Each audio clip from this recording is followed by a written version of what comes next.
Last time we were starting to talk about the different antidotes to the afflictions. And I was saying that before we get into the antidotes, we have to spend some time actually seeing the disadvantages of the afflictions. Because if we don't see the disadvantages, then we have no impetus to apply the antidotes. Okay, and then it's just become, well, I should get rid of this emotion, but actually I really like it, So it's very good to spend some time thinking about the disadvantages. So last time we talked about attachment, and I asked everybody to give an example of how attachment caused, a specific example of how it caused problems in this lifetime. Yeah, so I think that's quite good to do because it gives you some real life, you can see it right, very present in your own lifetime. Then, of course, to think of the disadvantages in terms of creating negative karma and causing lower rebirths, and to think that, again, the kind of karma, and by reinforcing those different emotions, then it just creates more and more obscuration on the mind. So it becomes more and more difficult to generate bodhicitta, more and more difficult to realize emptiness. Yeah, and especially with the afflictions, you can see very clearly how they prevent you from, for example, generating bodhicitta. If you have attachment to sentient beings, how are you going to develop bodhicitta, which wants to work for the benefit of all of them equally? Attachment doesn't let you do that.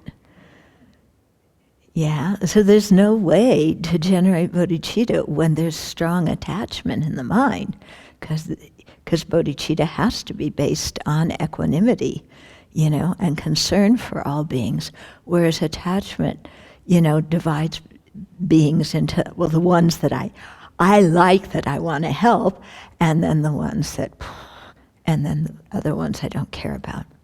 Okay?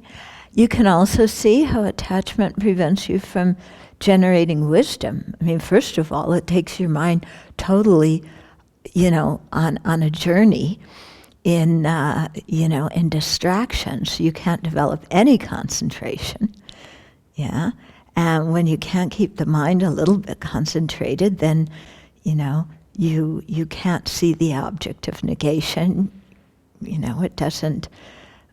In fact, in attachment, your object of negation is fully present, but you don't even realize it. Yeah. Okay.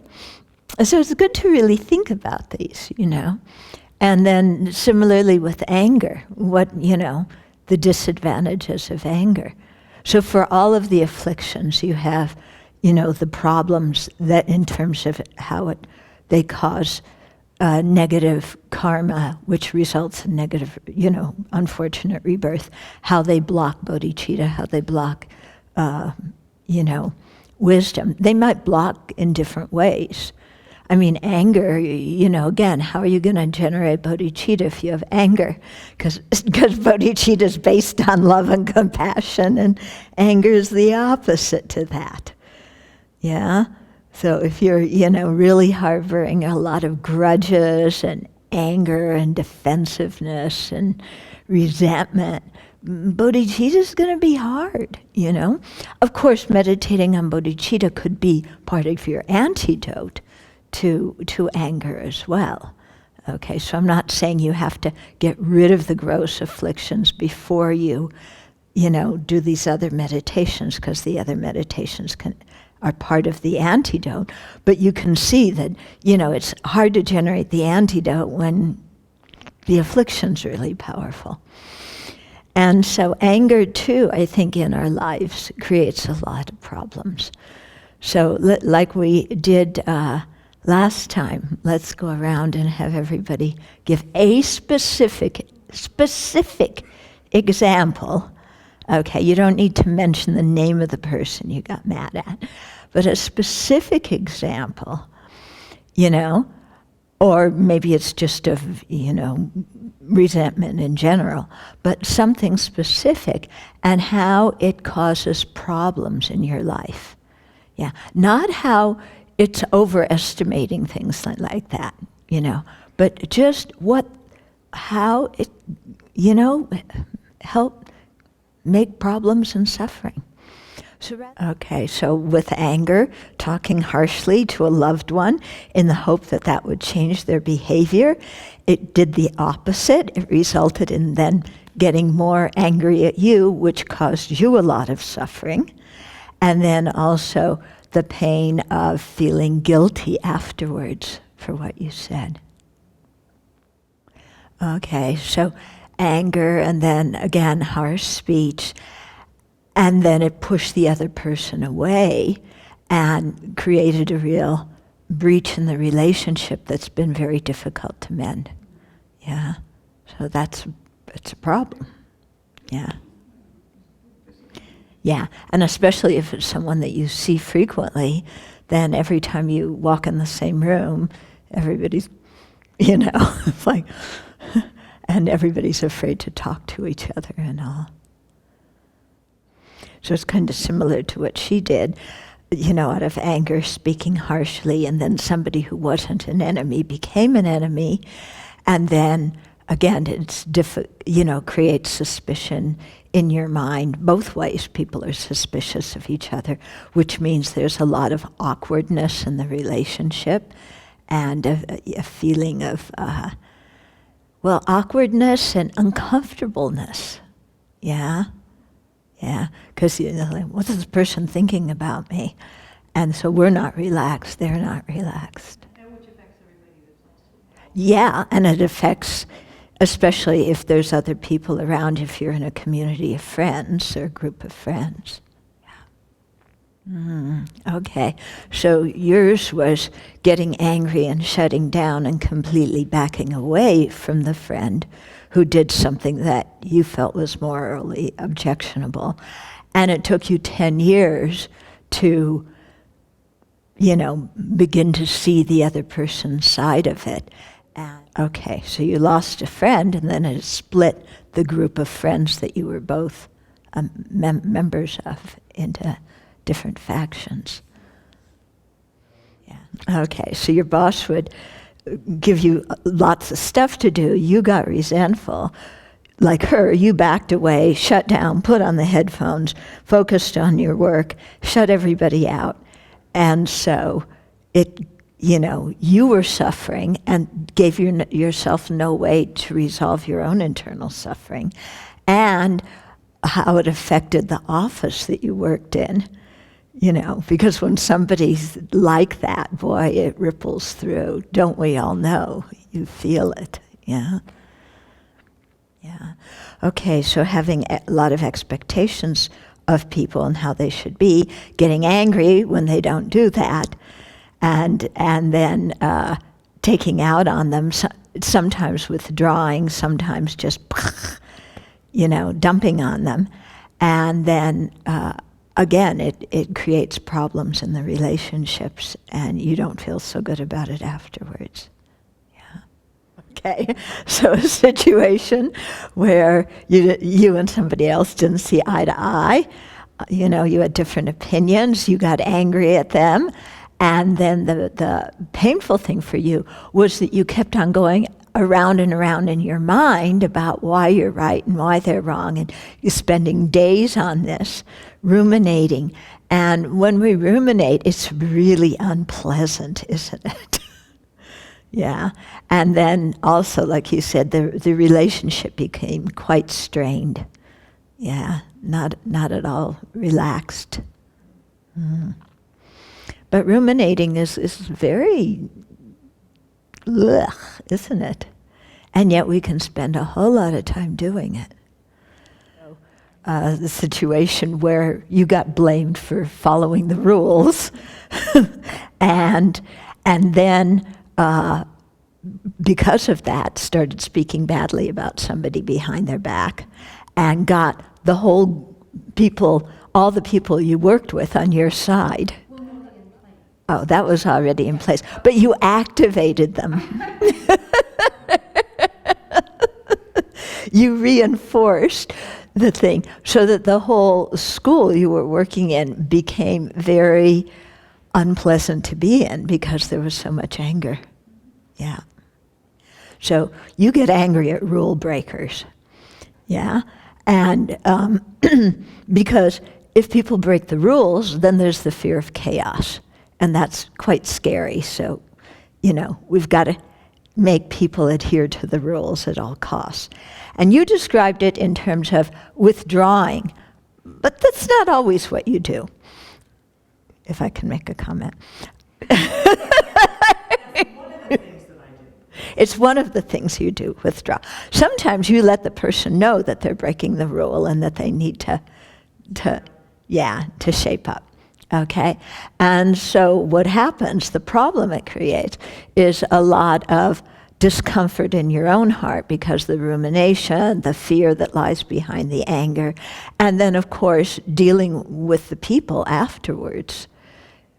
Yeah, so you find it very difficult to go to the person and talk about it because the anger and the fear just block you. Yeah, so it interferes with relationships. And it, again, as you said, you can cut the energy in the room with a knife. Yeah. Okay, so you would be working on a project with somebody, come back, they did something you didn't like or did it the wrong way. You would go ahead and just undo it and make it the way you wanted it, but find yourself ruminating and blaming and feeling very uncomfortable about it. And of course, the other people, may I venture that maybe they came back and saw that and got really, really angry?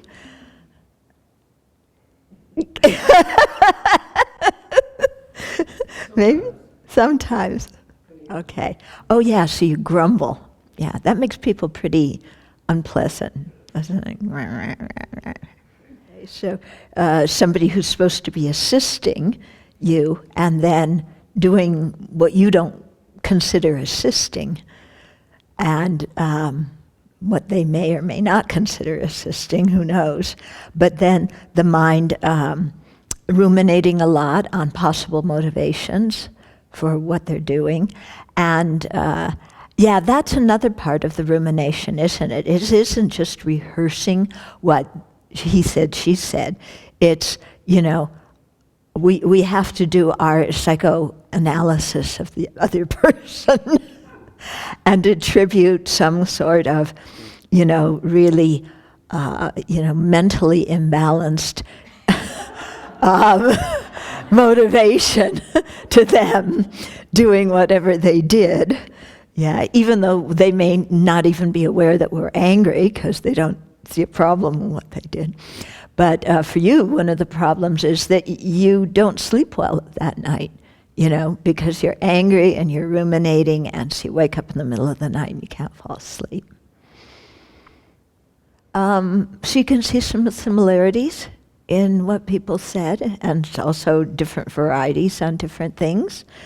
But it's really good to sit and think of the problems our own anger causes us without feeling guilty, without hating ourselves because we get angry, but seeing the anger as the enemy and differentiating ourself and the anger. So we're not saying, I am anger, therefore I hate myself because I get angry, and I'm an awful person because I get angry. Not like that, but seeing the anger as a function of the self-centered mind and knowing it's not who we are, it's not part of the nature of our mind. And so pointing a finger at it and seeing, that emotion is the one who torments me. That torments me, and so I want to oppose that emotion. But it doesn't turn into self-hatred. Okay? But it's good, because, when we see the disadvantages of our anger, then it really motivates us to change. Yeah? And again, if we're angry, it's hard to meditate on love and compassion. But of course, that's the antidote we need to meditate on, isn't it? Okay. Yeah. So why are we all more sensitive about revealing situations of anger, whereas last time, talking about our attachments, we were more open and we could laugh? Because anger is so clearly a negative emotion that we don't like admitting that we have it. And I think that's why jealousy is even harder to admit than anger, because it's even more disgusting. Yeah? So that's my idea. Yeah. But I think it's really helpful for us to be able to admit it and to talk about it, because otherwise, if we're always trying to hide it, anyway other people know. Yeah, so who are we hiding what from? Because we're usually the object of their anger, so we know they get angry. Yeah. But, for us, it requires some amount of clarity and humility and transparency to just say, well, these people know anyway, so, I don't need to put up a show about being Miss Goody Two-Shoes here. Okay, so with anger, it's so clear how we hurt other people that, again, we feel shame, we feel regret, we often get angry at ourselves. Yeah? And so that could be one of the reasons why it's so uncomfortable to talk about it, because we have a hard time accepting that we've behaved that way and caused that kind of pain. Yeah. Which I think, in a way, the fact that we have remorse about it, and this kind of shame you're talking about, that's the good kind of shame. Yeah, not the bad kind of shame, but the feeling like, gee, I could do better than this, and I need to do better than this. That in itself, I think, is a virtuous mental factor. Yeah. If we got angry and we didn't feel any kind of regret or any kind of, blech with our, then we'd probably be a psychopath. Wouldn't we? Yeah? Yeah. So our attachments we think are cute, like, oh, how silly I was, But the anger, you're saying, also, most of us, when we were younger, got really criticized by parents, teachers, whoever it was, for our anger. So that adds a layer of saying to ourselves, you're a bad person for getting angry, and that makes it difficult to speak about the anger in front of other people, because then they're going to all know what a bad person we are. Amazing how we tie ourselves in knots, isn't it? This is all conceptuality. Yeah, we haven't accepted our anger. Yeah, so we don't have a sense of peace in ourselves. When we can accept it, it doesn't mean we continue getting angry. It means we stop shaming ourselves. We stop beating up ourselves. Yeah, and so that creates some sense of space in our mind where we can actually look at the anger and then do something about it. Whereas when we're all tied up with, you shouldn't get angry and you're a bad person, that because you get angry and everybody hates you because you're angry and they all know that you're a bad person, and blah, blah, then there's no way for us to even deal with our anger, because there's all this other static, in the mind. Okay, so it was hard for you to see your capacity for cruelty. And even when other people tried to help you get over the anger at that friend, you refused. Yeah. Yeah, and that's why some people go through their whole lives holding these kind of grudges, their entire lives. Yeah. And it's very painful. Okay. I think we should learn also to laugh at our anger. Don't you think? Yeah? Yeah, because sometimes, I mean, if we can look at the stories that lie behind our anger, the stories are really rather stupid, aren't they? Yeah, so if we could look at those stories and say they're so stupid. Yeah. In 7th grade, Peter Armetta said this, therefore, all the way through the rest of junior high, high school, and into college, we were in the same classes, and I refused to speak it to him. You know, I mean, that's really dumb, isn't it? Yeah.